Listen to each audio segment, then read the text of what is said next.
Hello my dear student, आप लोग कैसे हैं। यदि कोई प्रॉब्लम है तो कमेंट बॉक्स में ज़रूर लिखिएगा। आज का जो हमारा टॉपिक है calculation of molecular weight and equivalent weight, अर्थात अणु भार तथा तुल्यांकी भार की गणना करनी है। बहुत से ऐसे स्टूडेंट होते हैं जो अणु भार और तुल्यांकी भार की गणना नहीं कर पाते हैं और वो समझ में नहीं आता है कि कैसे हम अणु भार और तुल्यांकी भार की गणना करते हैं। जो आज इस वीडियो में हम आपको एक इजी मेथड से बताएंगे कैसे किसी यौगिक का अणुभार और तुल्यांकी भार की गणना की जाती है। तो सबसे पहले हम अणुभार की गणना बताते हैं कैसे की जाती है। तो अणुभार गणना करने के लिए आपको सबसे पहले किसी तत्व का द्रव्यमान संख्या जानना अनिवार्य है। तो अणुभार ज्ञात करने के लिए द्रव्यमान संख्या की जरूरत पड़ती है, न कि परमाणु क्रमांक की जरूरत पड़ती है।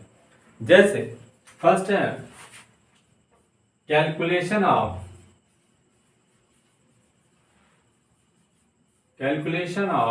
Molecular wait.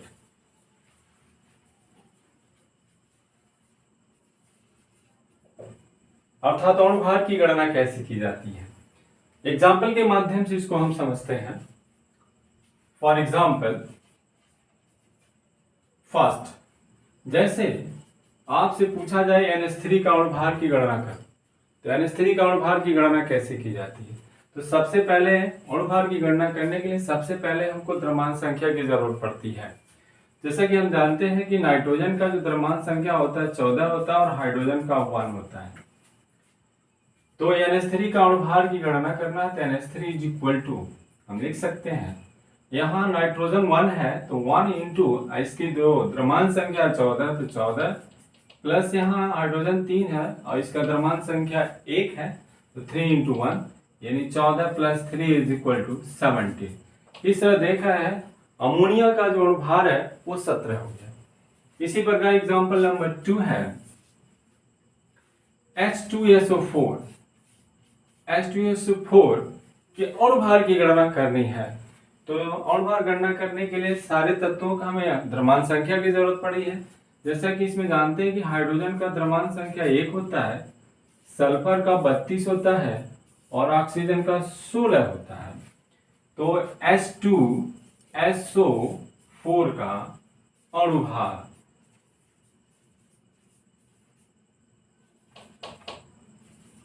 अणुभार is equal to, यहाँ हाइड्रोजन 2 है तो 2 गुणे 1 प्लस सल्फर यहाँ 1 है तो 1 इंटू सल्फर का द्रव्यमान संख्या 32 होता है तो 32 हो गया प्लस यहाँ ऑक्सीजन 4 है तो 4 इंटू 16, क्योंकि ऑक्सीजन का द्रव्यमान संख्या 16 होता है तो इसको हम लिख सकते हैं 2 प्लस 32 का नंबर 32 प्लस 16 चौका 64, इसको जोड़ने के बाद 98 आता है। तो इस तरह देख रहे हैं सल्फ्यूरिक एसिड का जो अणुभार है 98 है।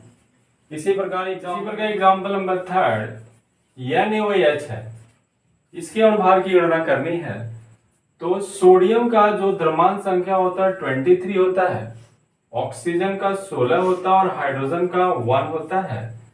तो NaOH का अणुभार इज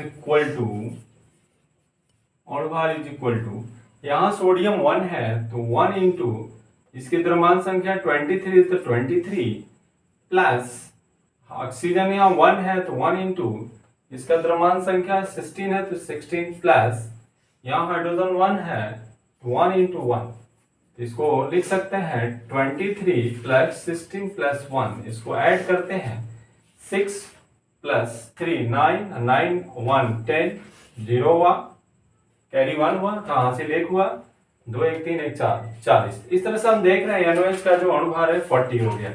तो इस तरह से हम किसी भी यौगिक का अणुभार की गणना कर सकते हैं। तो इस तरह से इसको समझा जा सकता है। सेकंड है हमारा कैलकुलेशन ऑफ इक्विवेलेंट वेट, यानी तुल्यांकी भार की गणना कैसे की जाती है। इसके लिए एक फार्मूला यूज करते हैं, वो फार्मूला है equivalent weight is equal to होता है molecular weight of compound, molecular weight of compound upon acidity और बेसिसिटी, यानी इसको हम लिख सकते हैं मॉलिक्यूलर वेट ऑफ कंपाउंड का मतलब होता है यौगिक का अणुभार अपान अम्लता या क्षारकता, यानी तुल्यांकी भार इस फार्मूले से हम ज्ञात कर सकते हैं। इक्विवेलेंट वेट की हिंदी जो होती है तुल्यांकी भार होती है, तुल्यांकी भार। अब हम किसी कंपाउंड की एसिडिटी और बेसिसिटी कैसे ज्ञात करते हैं, तो फॉर एसिड यानी अम्ल के लिए हम बेसिसिटी यूज करते हैं। बेसिसिटी मतलब होता है नंबर ऑफ हाइड्रोजन आयंस होता है, नंबर ऑफ हाइड्रोजन आयंस होता है। और फॉर एसिड के बेस के लिए हम एसिडिटी यूज करते हैं। एसिडिटी इज इक्वल टू होता है नंबर ऑफ OH आयंस, यानी OH आयनों की संख्या हम यूज करते हैं। अब इसे एग्जाम्पल के माध्यम से हम समझ सकते हैं। फॉर एग्जाम्पल 1 H2SO4 अर्थात सल्फ्यूरिक एसिड का तुल्यांकी भार कैसे ज्ञात करते हैं। तो सबसे पहले हम सल्फ्यूरिक एसिड का मॉलिक्यूलर वेट जानते हैं। तो इसका मॉलिक्यूलर वेट होता है 90N, जैसे कि पहले टॉपिक में हमने बता चुका है कैसे मॉलिक्यूलर वेट की गणना की जाती है। तो सल्फ्यूरिक एसिड का जो मॉलिक्यूलर वेट होता है अर्थात जो अणु भार होता है वो 98 होता है।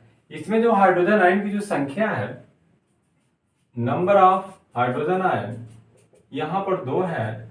और ये चूंकि एसिड है तो एसिड के लिए हम बेसिसिटी यूज करते हैं और बेसिसिटी के लिए number of hydrogen ions use करते हैं।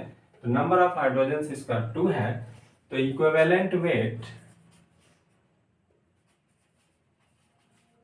Of H2SO4 is equal to, इसका फार्मूला होता है यौगिक का अणुभार, यानी यौगिक का अणुभार हमारा 98 हो गया और नंबर ऑफ हाइड्रोजन आयंस अर्थात इसका बेसिसिटी 2 हो गया। 2 से हम डिवीजन करते हैं तो ये 49 होता है। इस तरह से देख रहे हैं सल्फ्यूरिक एसिड का जो तुल्यांकी भार है वो 49 है।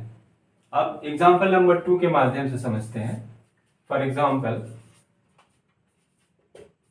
NOH यानी सोडियम हाइड्रोक्साइड। तो सोडियम हाइड्रोक्साइड का जो मॉलिक्यूलर वेट है वो 40 होता है। इसमें जो OH आयनों की जो संख्या होगी, नंबर ऑफ OH आयन इज इक्वल टू, ये 1 है और ये क्षार है, NOH क्षार है और क्षार के लिए हम एसिडिटी यूज करते हैं और एसिडिटी के लिए number of OH ions use करते हैं। तो OH आयन की संख्या यहाँ पर 1 है। तो इक्विवेलेंट वेट ऑफ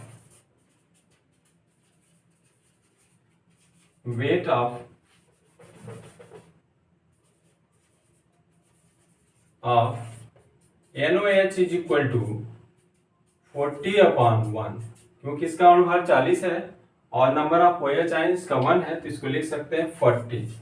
इस तरह से हम देख रहे हैं NOH का जो तुल्यांकी भार है वो 40 है।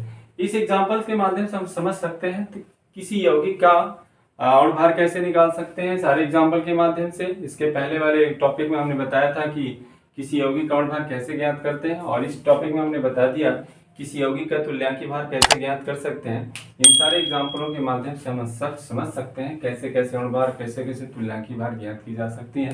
That's all.